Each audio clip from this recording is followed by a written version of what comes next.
Cascades 100 was kind of a no-brainer for me. It's on these amazing trails that I run every day, and I get an opportunity to link up a new challenge and a new route on areas that I know so well.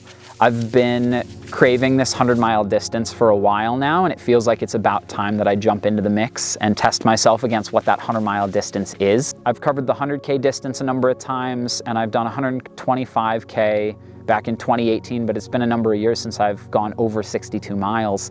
And while I've had a ton of other experiences that have taken me through the night on rough dirt roads with things like the Speed Project, or I've paced friends through 100-milers for upwards of 14 hours or so, I've not yet had that experience for myself. I've watched many other people go through it and the internal turmoil that comes with it, and I'm really excited to step into this, to learn, to grow, to be presented with an opportunity that challenges me in a different way than I've experienced before. I always enter a race expecting to do as well as I possibly could, but that means a lot of different things in a circumstance that I'm totally unfamiliar with.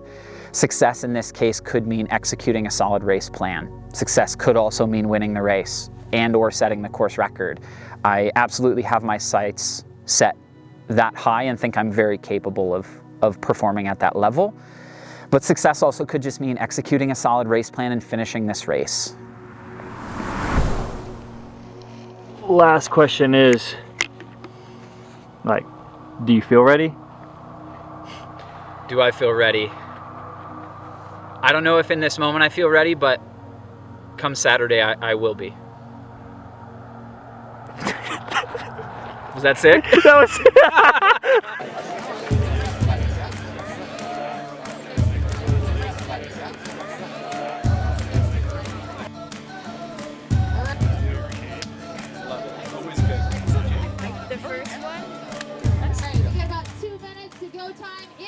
Race morning getting to the school was very exciting. I was immediately reminded that it is a race in my hometown. There were a ton of people out there that I knew, and it was a good kind of distracting. Because I was confident in the work that I had done, I wasn't frantic or stressed about talking to other people about my plans for the day, because I knew that I had put together a training preparation that was going to set me up for the best day that I could possibly have. I was very excited for other friends out there that were also looking to have a great day, and was just really excited that there were as many people out there. I was very excited that there were people out there that I knew, because I think it put my mind at ease and made me remember that I get to run this amazing race on my home trails.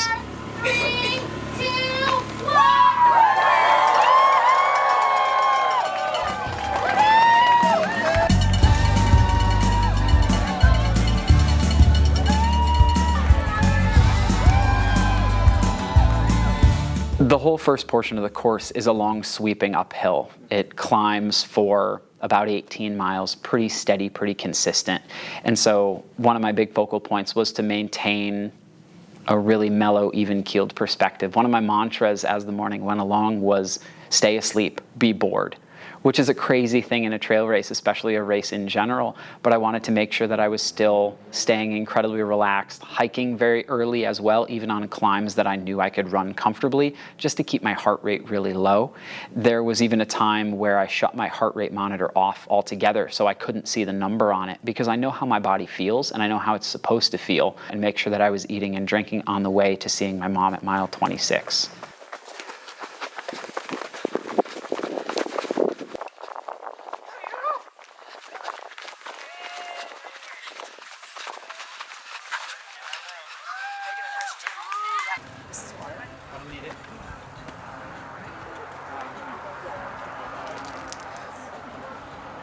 My mom has it so dialed. She's absolutely got it under control. She would say that she is more nervous and frantic to get it all set, but she just handles business. She's methodical, she's patient, she knows the right questions to ask and the right information to have for me. Sometimes that's how far in front the lead runner is. At other times, it's just making sure I'm eating and drinking. And she really holds down my whole race plan and makes sure my head stays in the game and focused and attentive to the little details that I may or may not be focusing on out there.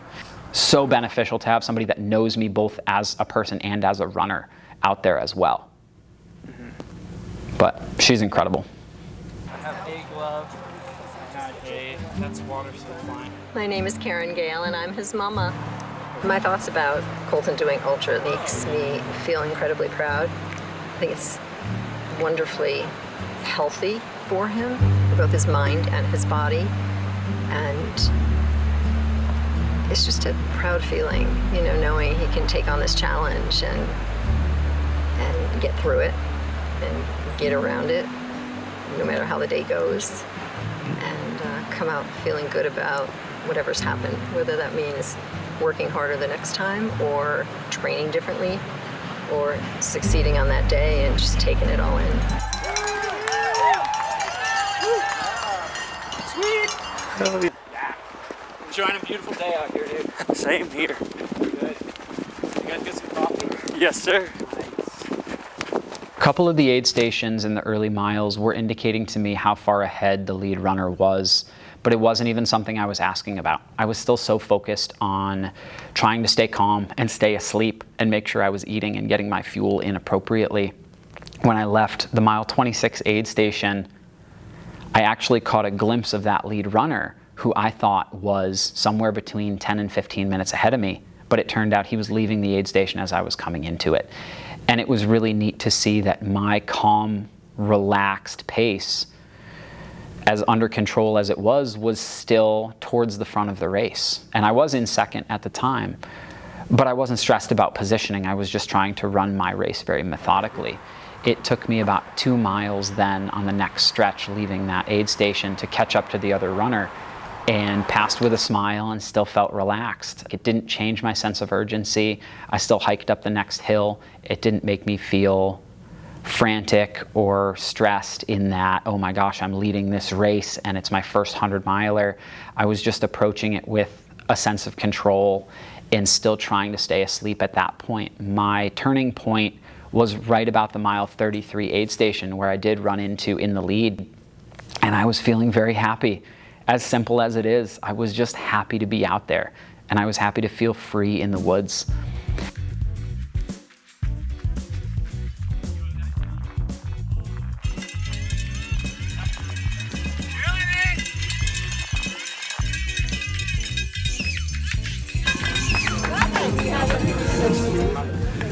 The Swampy Aid Station is always a blast. It's a group called the Vantucky Runners that always throw out a bar. They're trying to give people shots of Fireball.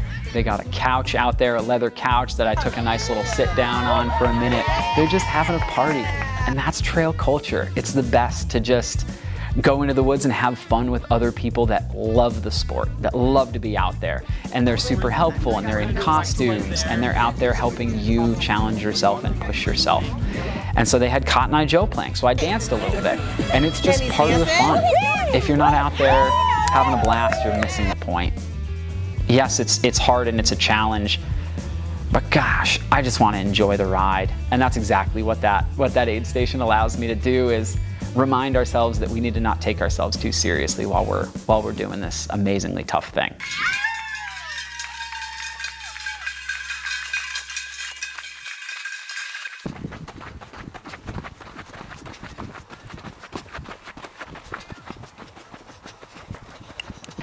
Leaving that aid station, I almost took a wrong turn. Went the right way there, right? I think so, I don't know. Thought so. Did I go the wrong way? I think I went the right way. I think the arrow said to the right.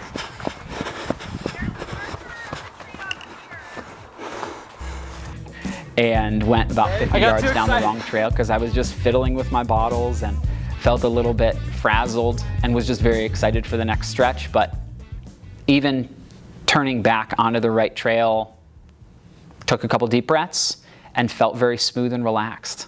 I took everything I would need for the next couple hours, thankfully again to my crew who kept me honest and kept me dialed with my nutrition and making sure that I'm carrying what I need. But it wasn't until that next stretch where I got to face one of my favorite trails in Bend, the Sector 16 trail, which occurs at about mile 42-ish on the course, is really where I wanted to wake up for the day. The downhill stretch of that winds through the woods, it ebbs, it flows, and it's just fun. And I'd been looking forward to that all morning. And so one of the last gels that I took after leaving the swampy aid station was actually a caffeinated gel, because I knew it would help me finally perk up. It was the first caffeine I'd had all day, and the caffeine hit right at one of the aid stations, right at the top as we're about to drop into my favorite trail. And it was just the most amazing euphoric feeling of not just being out running my first 100 miler, but being on my favorite trail, doing it and feeling weightless, feeling free, feeling wild, like a kid playing in the woods.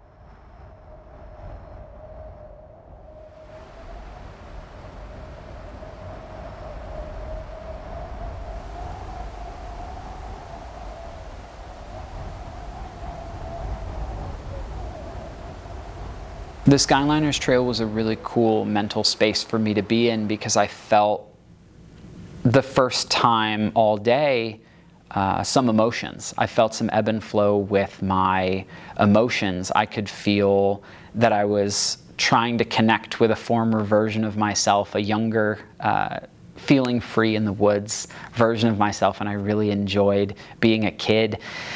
But then I had to snap back into the point of, I'm approaching an aid station and I need to regroup, because this is another turning point. So running into that aid station, knowing that I was going to be able to sit down, change my shoes, regroup with my crew and mentally, was a great opportunity to give that full mental reset and switch the gear from relaxed, easy flowing sort of motion to then get a little more into race mode, recognize that I'm still only halfway, but that moving efficiently is gonna all of a sudden mean so much more. This is awesome, dude. You're looking great. I feel better now than when I was at Dutch. I don't know what's happening. You're just in the flow. Just keep it going.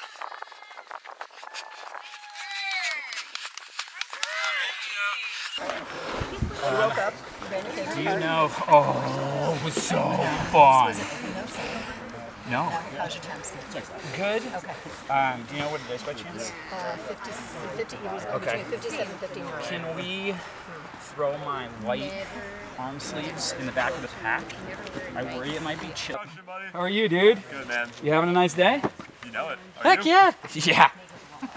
Yeah. The Skyliners aid station is the last time I'll see my crew for 25 miles, and I'm going to change my shoes, and I need to make sure that I have a pack instead of the handheld bottles I was carrying. I needed to make sure that I finished my gels before running in so I can drop them and I can empty my trash. I got more muscles than last time I put this on, Mama. It felt like in the movie. Fitting tight. Well, you got the sleeve. I, You've got the sleeve. I would need to see him without a helmet.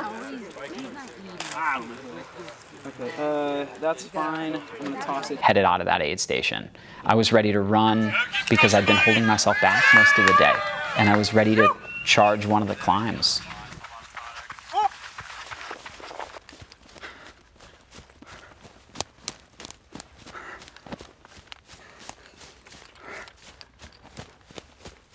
One of the ways that I had encouraged myself to stay slow early in the day was reminding myself that this isn't the climb that I want to run. I would rather run the climb that's much later in the day. And so by thinking, let's focus on that climb, it allowed me to stay much more mellow and much easier. And so leaving the Skyliners aid station, I knew I had to climb up the Farewell Trail that extended up to the Metolius Wendigo, which is about a 7-mile climb. That was the one I was focused on all day. And so mile 13, when I wanted to run and I walked, I was thinking about mile 53. I was thinking about the 100K mark when we get some dirt road climbs. Those early miles weren't the ones I wanted to climb, but when I put those new shoes on, all of a sudden I was ready to charge those hills.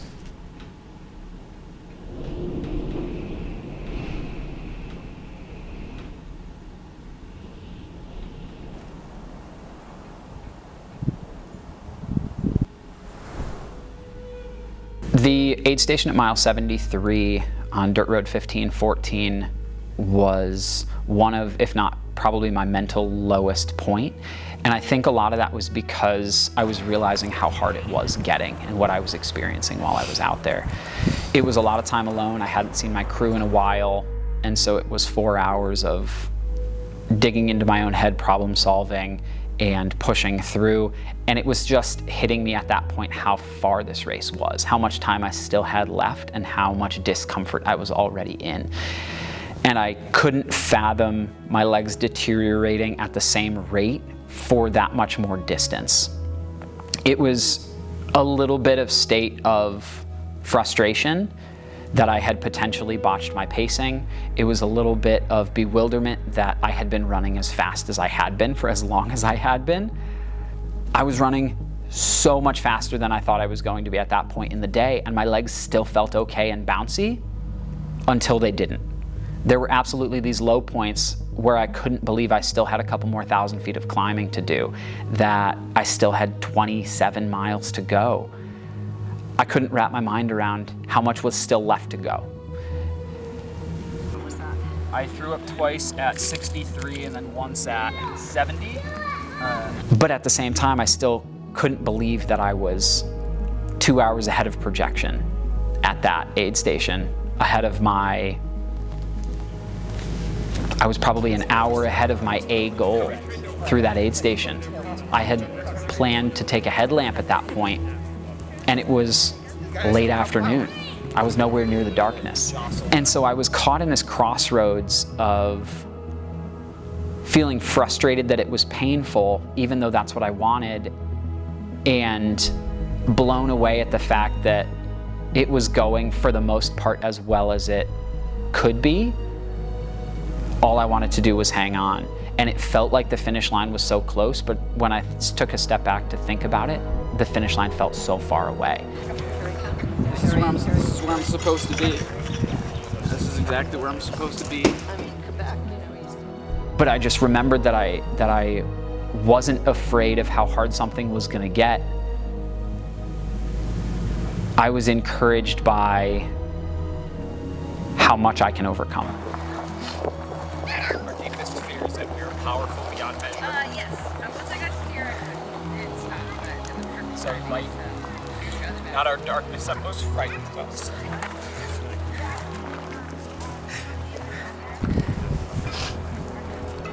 We're all meant to shine as children do. Because we let our own light shine. Watch it shine.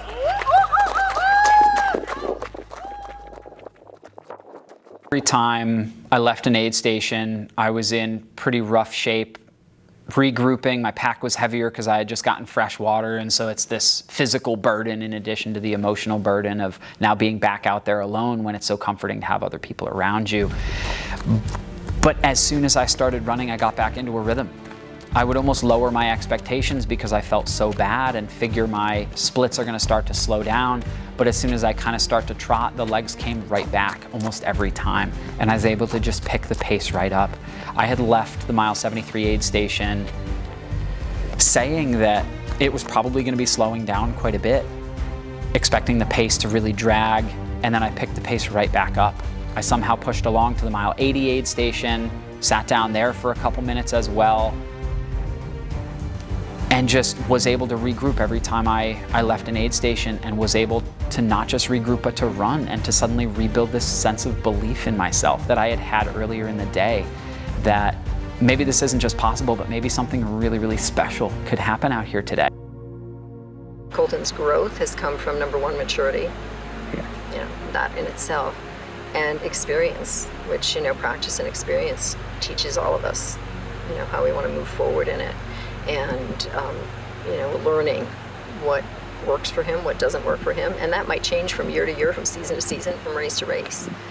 It really depends on what you're doing that day. But he's learned a whole lot more, I think, about the biomechanics of ultras, and working in the running industry, I think, has helped him in that regard as well.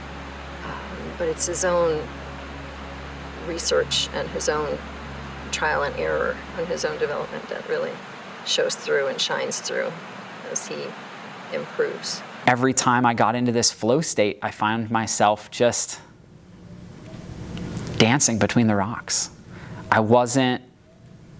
My feet weren't slowing down. I was still able to feel nimble on technical sections. I was still making sure to hike some of the climbs. But anytime it was flat or rolling, I was able to run.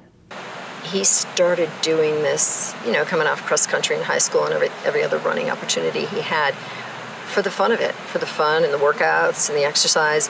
And I think now it's developed into such a fine-tuned passion in a way, and he considers it a secondary career that he's just driven. I came pretty much flying into down this dirt road into the mile 84, 85 aid station, and the only cars that were at that aid station were my crew.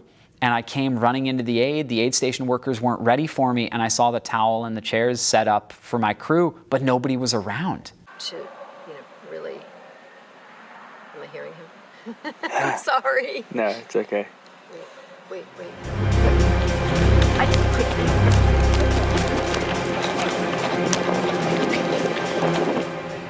And I realized all my stuff was there, and I could do it myself, but where's my crew? I need the help. So I just started shouting. I just started shouting for my mom, who emerged from the woods, frantic, because I was about 15, 20 minutes ahead of projections. I blew a gasket at mile 80. I guess so. Oh my God. I was falling apart. You guys have soda? Yeah, we got cup or ginger ale. I'm good on my water. Can I do one? You got a cup? No. Oh, yeah. He's coming back. I needed some sense of regrouping. I had just really, really hammered that last stretch, and so it took me a couple minutes to kind of collect myself.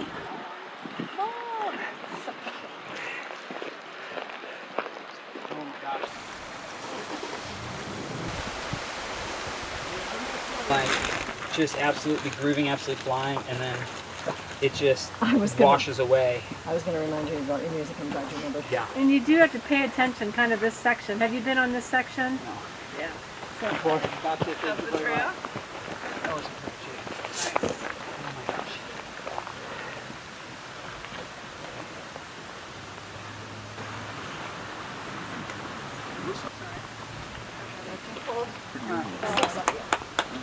You're doing great. Is there anything else for you? No. Doing awesome. Keep it up. Enjoy the day and the evening. Thank you guys for being out here. I had some soda, I refueled my pack. I realized that I might need a headlamp for this next stretch, especially if once again I think I'm gonna start to slow down. I'm growing.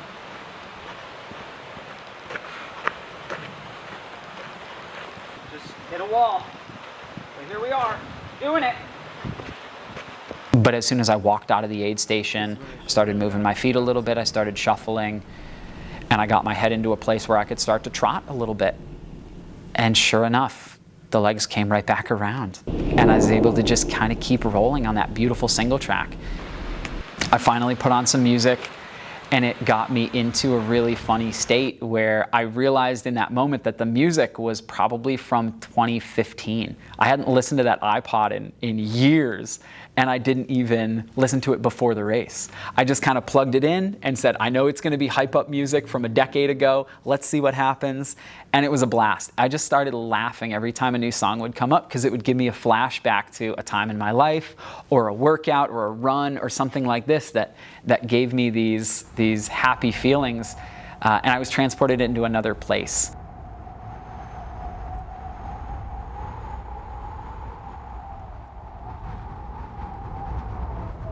And about mile 88, I'm on a dirt road climbing out. It's about a 4-mile dirt road climb. And I had my headphones in, so I couldn't really hear what was going on around me, but out of my left ear that was open, I happened to notice out of the corner of my eye a truck come up behind me. And I said, immediately my reaction is, oh, I'm in the way, let me get out of the way. And I kind of scooted over to the left to let him pass. And all of a sudden somebody comes running up behind me, and it's the race director, Trevor. And he's on the phone, and he's shouting at me, and he's shouting at Janessa on the phone. And he's like, hey man, the aid station workers aren't gonna be at Cow Camp aid station, the mile 94 aid station, for another 90 minutes.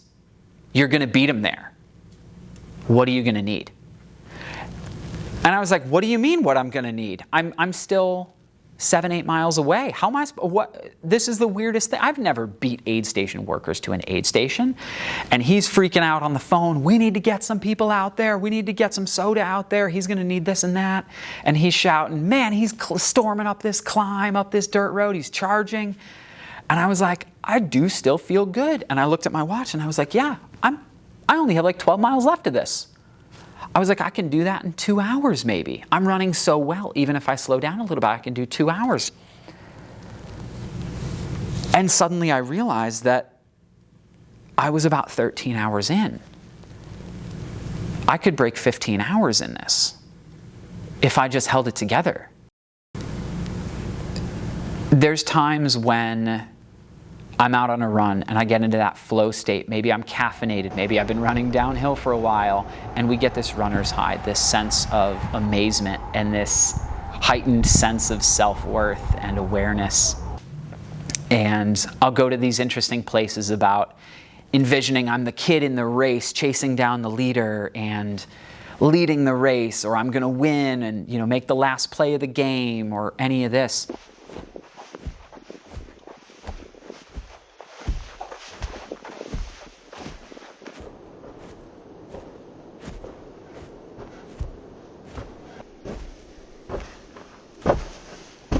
In my wildest fantasies, when I'm out there running and I get into that state, I envision myself running under 15 hours in a 100-mile.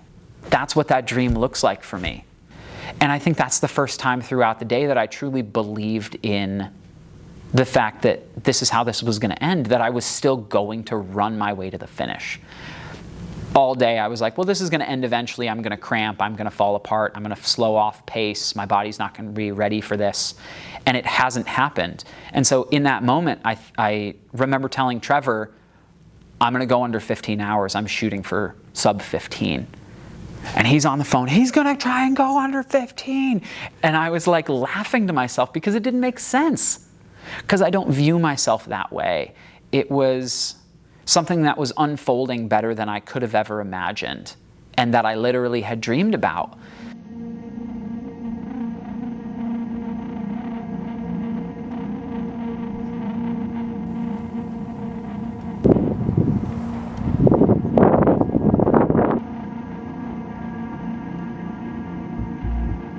I rolled into the 94-mile aid station, and apparently it was a bit of a flurry. Aid station workers had gotten there just before I did with the soda that I had requested, and my crew was there, and it was great, and we had talked about a bottle switch or a pack change or anything like this.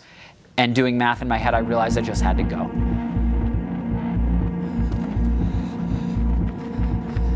Freaking killing it, bro.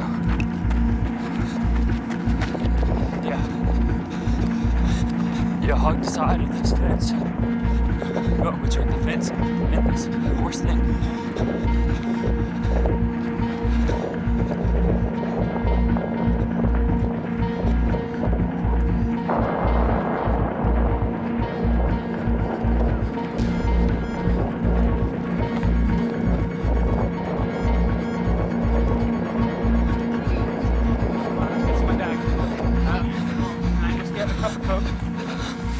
Let's just go. I have a bottle. I can do 5.5. Is it 5.5 or 6? 4.5. 4.5 miles? Yeah. No way. 4.5 to the end? Yeah. It's like 98.6. Trevor, 4.5? Go 4.5. Okay. Pickle, anything else? Okay, cool. No. Yeah. I have a bottle with electrolyte. I'm good there. Okay. No, I'm in a rhythm. Let's just go. Okay. If I was going to seriously make this happen, I had to go. I was told it was 4.5, 5 miles maybe to the finish line. Doing quick math in my head, I knew I had to run, and I still had to have running legs. So leaving that aid station, I put my headlamp on, and I just kind of got back into the zone. Love you, Mom.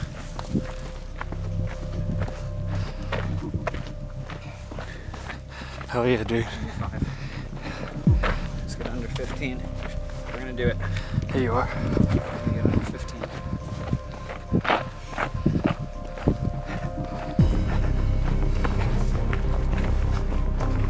was amazingly uplifting to see Trevor, the race director, out there, know that the crew back at home base was going to be waiting for me.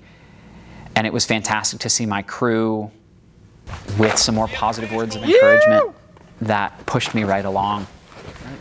And I think I ran out of that aid station. It was one of the first aid stations I'd run out of in a while, knowing that I had to go. And it was finally a sense of urgency, and I was excited to race. It finally felt like I was racing for one of the first times all day.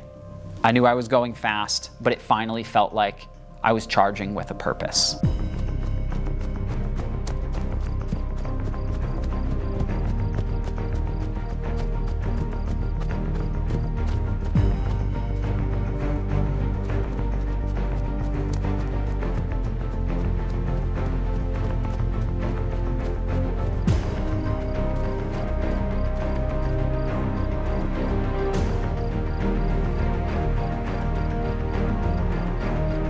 I was looking at the map on my watch a little bit, knowing that it was X number of miles, but I wanted to see the flow of the trail, the turns a little bit, and so I kept my map feature up. And I happened to glance down at one point and I saw where the main road was. And in my mind, I parallel the road a little bit and then I cross a little while later. But then as I got a little bit closer, another quarter mile or so, I could see across the street that there was a little bit of a parking lot structure on my watch. And I thought, there's no way. There's no way it's right there. Could it really be the finish line right there? I only have 3/4 of a mile left. How is that possible that it's right there? I felt like I still had another 2 miles to go, and I was budgeting my energy for that. But as I started getting closer, the trail started turning straight towards the road, and I realized this was about to be the finish line. I was about to finish my first 100-mile race in spectacular fashion. I heard someone call out, "Wait, is that Colton?" And I said, "Yeah," just shouted, because I couldn't believe that. It was complete bewilderment. As I turned onto the track, I think I was shouting. I don't even really remember. I kind of blacked out for just the 10 steps in front of me were the pure focal point, and I took off around the track.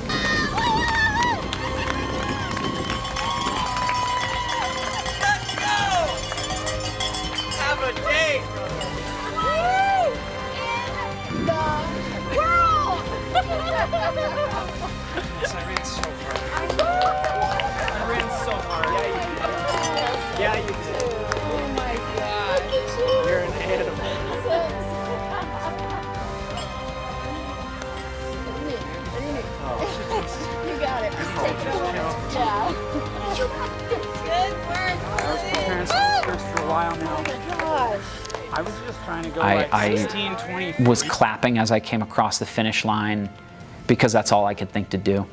Just happy in that moment. A lot of pain, a lot of discomfort, and it still hurt. There's times where it kind of washes away. It still hurt. I had a hard time processing anything other than shock in that moment because I don't consider myself to be that type of runner. I don't consider myself to be someone that is qualified enough in a way to run a 14:36. I'll always be this small town lacrosse player from Connecticut. And I have this thing I do, I run. I didn't register for this race thinking that it was gonna be a walk in the park. I didn't think it was going to be something that I would just check the box and move along from. I knew that if it went incredibly well or if it went incredibly terribly, I was gonna suffer. And that was kind of why I was there. I was there to learn and to dig myself into a hole that I haven't before. I don't have any sub 15, so you'll have to settle for a sub 24. There's times that I train, and when I will do some hill reps, I won't allow myself to look at the view from the top the first time, but I'm allowed to do it the second time. And that's a self-control thing that I employ, and I remind myself that I'm not here for the view, I'm here for the climb.